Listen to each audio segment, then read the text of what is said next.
Hello friend, this is Ryan Hicks of TalkToProfit.com, and today I want to talk to you about something I mentioned in passing in my video, How to Be an Elite Level Manifester. This was something I just mentioned and it just came top of mind because my videos are not scripted. I'm just talking off the cuff. There's no plan, there's nothing written down or anything like that. And I mentioned that if I was going to coach most people, I'd just give them a 20-second coaching class. And it would just consist of Proverbs 4:23, 2 Corinthians chapter 10 verse 5, Mark chapter 11 verse 23, and of course, I left out, but I always would mention, of course, Philippians 4:8. The point being, there's just a few verses I would just point people to. Follow these things, your life is going to be great. And yet, as much as I reiterate these verses over and over and over again, there are a lot of people who are new to this. They've never even heard this stuff. They go to traditional churches, they hear stuff about politics, and this is bad, the world's so terrible, and this is so awful, and it's all put in the light of, well, Jesus is going to come, and then everything's going to be great. But Jesus didn't tell you to just wait and look to the heavens all day. When Jesus rose into the clouds, the angel said, why do you look up to heaven? There's things to be doing right here and now. You occupy till he comes. You don't sit here and fret and worry and actually do things that make the world a worse place because God's going to fix it sometime in the future. That's a terrible way to live. Thankfully, not everyone does that. That's why there's hospitals. That's why there's places to help people. There's food banks. There's a lot of work that goes on because people aren't just looking to put all the responsibility on God. Let him fix all this mess of the world. No, we do good stuff right here and now. But one of the things you can do that's very important, probably the most important thing if everybody would do this, is correct your life, get your heart right, get your mind right, get your thoughts right, because that will affect everybody else around you. You'll start doing the right things if your mind's right, if you're focused on the right things. And so let me get into these verses, because these verses are very powerful if you will receive them, if you will act on them, if you'll take action on them right here and now and follow them, your life will be radically changed 100%. I don't care if you've been a professing Christian for decades and you think you got it all figured out. If you will follow these things, which I guarantee you haven't been, because most people aren't, the vast majority aren't.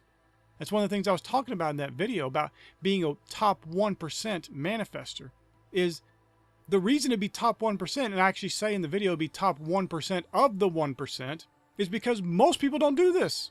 The vast majority don't. Go talk to anyone in any professing Christian church and ask them if they're following these verses. Now, they may say it, but maybe you don't even ask. Maybe just watch. When they start babbling out some news report, when they start telling you about this problem over here and that problem over there, and oh, I had this bad issue. You know they don't. They may claim to follow these scriptures, they may believe them, supposedly, but they don't act on them. Their actions disprove their false confession. Now, here are these verses. These are the verses I would give you 20 seconds. I would just tell you these verses. Go look them up, read them, follow them. You're done. Obviously, there's more to life than that.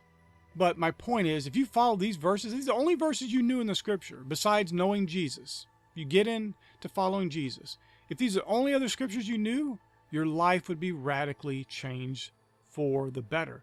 And you would be such a person of character and substance, and doing so much and accomplishing so much, you would make the world a better place. You wouldn't leave the world worse off than when you came in. And so the first verse is Proverbs chapter 4, verse 23. And it says this, keep thy heart with all diligence, for out of it are the issues of life. This one I could go on for hours about, but I'm going to be very brief here. You have to keep or guard your heart. This is like the idea of a fortress or something you're guarding, and their enemy forces coming in, and you're guarding, and you're deflecting their bullets. You're deflecting the fiery darts of the enemy. Using the scripture, using your faith, using the sword of the Spirit. Because if you don't guard your heart, if you just allow the news in, the world's media, and these people babbling negativity, and this negativity over here, and this novel, and this negative news media, and this negative magazine, and all this stuff, your heart is cluttered, it's impure, it is defiled, and it will bring out issues of life that you don't want to experience. Negativity, drama, problems, always issues. And you won't have that blessed and abundant life that Jesus came to give you. And to go a little bit further on this, the circumstances you're experiencing are not the product of God or the devil or anybody else you want to blame. They are from your heart. From your heart. From your heart. I must stress this.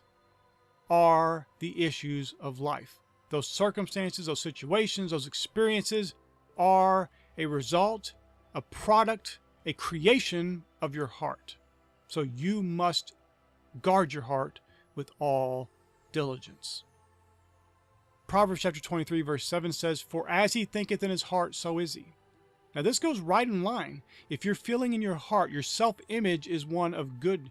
You see yourself as having the mind of Christ. You see yourself as God sees you. You have that self-image, you're going to reap an abundant life, a blessed life, a glorious life.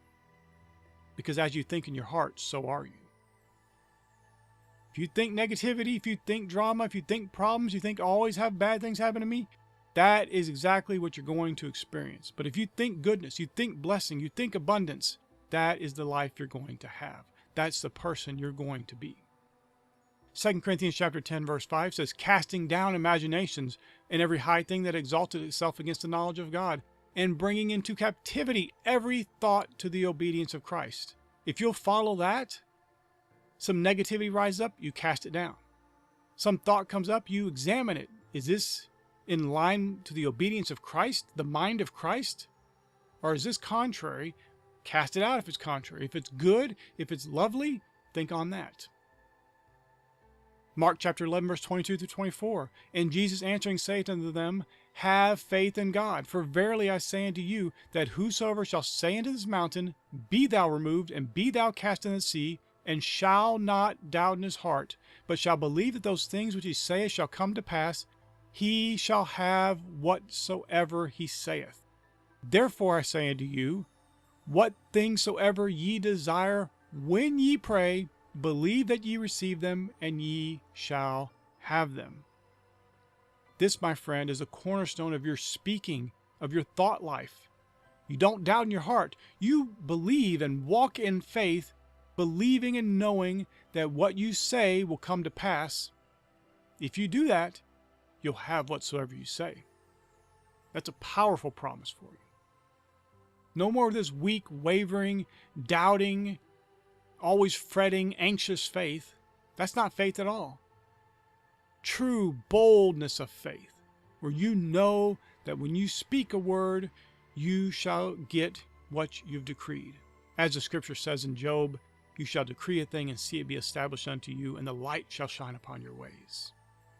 And the last verse is a verse I talk about a lot, and it is so important. It really encompasses all the rest of them if you'll follow it. You'll start doing naturally all the things the other verses are talking about. And it's Philippians 4:8. "Finally, brethren, whatsoever things are true, whatsoever things are honest, whatsoever things are just, whatsoever things are pure, whatsoever things are lovely, whatsoever things are of good report. If there be any virtue, and if there be any praise, think on these things." These are the things you're supposed to think about. The negative drama in the news media is not it. The negativity about some politician is not it. The negativity about your neighbor, your boss, your co-workers, some client, some customer, that stuff's not what you're supposed to think about.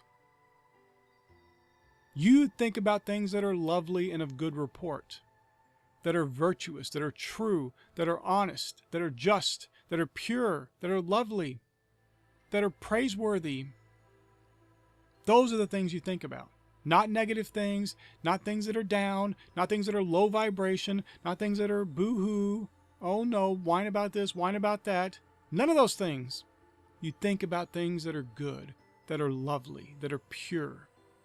Now, some people will try to twist and get some negativity in here and say, well, you know, what I'm talking about is true, but when they're talking about something negative.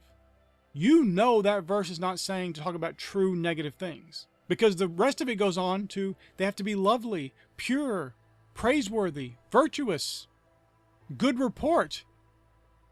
So I don't care if you want to call that negativity true. It is not true in line with the things of God, the things that would be lovely and of good report. Focus on those things, my friend. Think about those things and watch as your life becomes great. You will have a life that no one else is living for the most part. As far as the world goes percentage-wise, it's an ultra tiny, small, microscopic percentage of people. Probably, realistically speaking, it's not even measurable. It'd be a statistical anomaly. It would just be filtered in with the chances of it not being correct. You're going to be in such a high level if you'll follow these verses of Scripture. And obviously this video is a lot longer than 20 seconds, but the point of it was, I just tell you those verses, you go read them, you start following them, your life will be different. You'll become an elite level manifester. You'll become one of those people living the abundant life that Jesus came to give you. He came to give you not death, not suffering, not misery, not failure, not mediocrity, but life, and that more abundantly. That's John chapter 10, verse 10. My friend, I want you to live that. I want you to experience that. I want you to walk in that, and by faith you will, if you'll follow these verses of Scripture, walk in close union with God, and you will have the blessed life. My friend, I pray this is a blessing for you. May God bless you richly.